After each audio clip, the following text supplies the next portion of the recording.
What's it been like for you to step into this brand new saga of Star Wars? For me, it's exciting to actually bring this part of the Star Wars saga to life for our guests, right? To put them in a place they've never been before, but more importantly, to bring them to a place where they can invent their own story. You know, we're not following the story of Luke, Leia, Chewbacca. We're actually allowing them to experience part of the Star Wars universe that they've never seen, but it's part of the culture and part of the iconography of Star Wars. It's great to see the immersion that we're creating here. We have the Millennium Falcon right behind you, and once you go inside, that's what you're going to see at some point.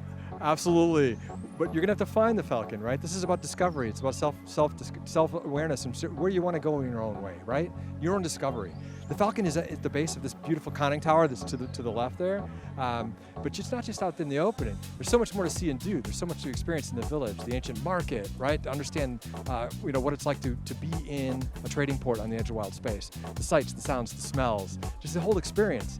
To negotiate with aliens about a relic from the Sith or from the Jedi, to build your own saber, or even to assemble a droid that will help you navigate our land. It's incredible, the level of immersion we've never been able to achieve, and the fact that we're able to do this twice in the same year, the only thing I can say is, I'm going to echo it from our chairman, it's ambitious, and it's incredible to be a part of it. Can you talk about the size and scope of just this land alone? Yeah, I can say that this is a 14-acre expansion. It's very similar and identical in program and visitor experience to Disneyland. The only difference is we have 2 entrances here. Disneyland has 3. But for the most part, what you experience here is the same thing you experience at Disneyland from a programmatic standpoint.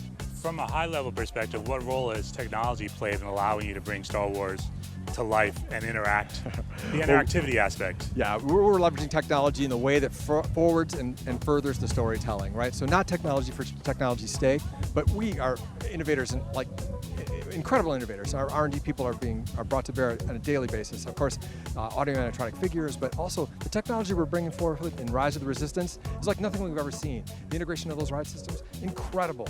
To just put you in the middle of a battle between the First Order and the Resistance for the first time and come face to face with Kylo Ren, we're really excited about that.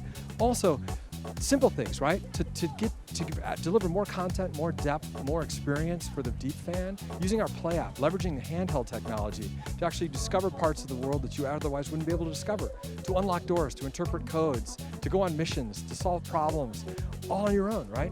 If you don't want to experience that level, you don't have to, but it's there for those fans, it's there for those people to share, and it's there for those people to experience as they navigate this wonderful spaceport. And depending on how you interact with characters, your story is going to be different, and you might end up doing something you had no idea you were going to do. I think your experience is going to matter, right? I think your decisions matter. That's what we've said. There's a lot of implications here as you're asked to carry messages or interpret messages for people. Just your interactions with bartenders or your interactions with Doc and Dar when you're negotiating a purchase. The shopkeepers, the aliens, the droids, it all has repercussion. It changes your day, just like it changes your day, and I'm sure your day has been changed by going in and seeing our great land. The other thing that's really impressive is the Millennium Falcon. Can you talk a little about how many people go in and kind of the roles that they play? Sure. Yeah, there's going to be pilot, co-pilot, some gunners, and some engineers, right? As we know, the Falcon is a Corellian freighter, but it's the only Corellian freighter that you know as the Falcon. You're going to be setting off on a mission.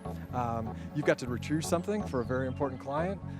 You're not probably familiar with the controls, so I kind of would take some time and get yourself up to speed, because the ship does react to you, and your decisions, the way you navigate, the way you interpret, the way you try to keep the ship together and functioning has implications on your mission.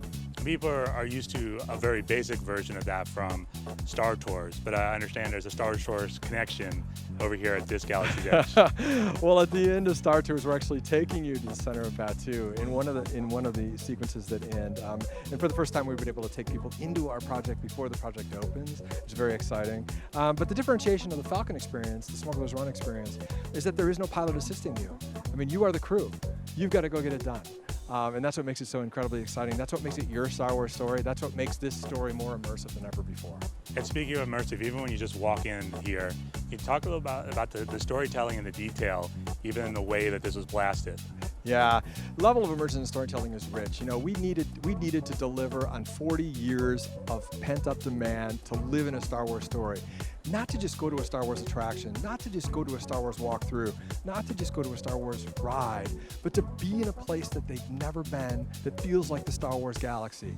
That's the payoff. So that requires a level of detail, a level of attention to detail that we've never done. We always like to exceed our expectations here at Walt Disney Imagineering, certainly at Walt Disney World, but we set a new bar for this attraction and we think we've hit the mark. You're going to live your adventure on the edge of the galaxy at the Black Spire Outpost.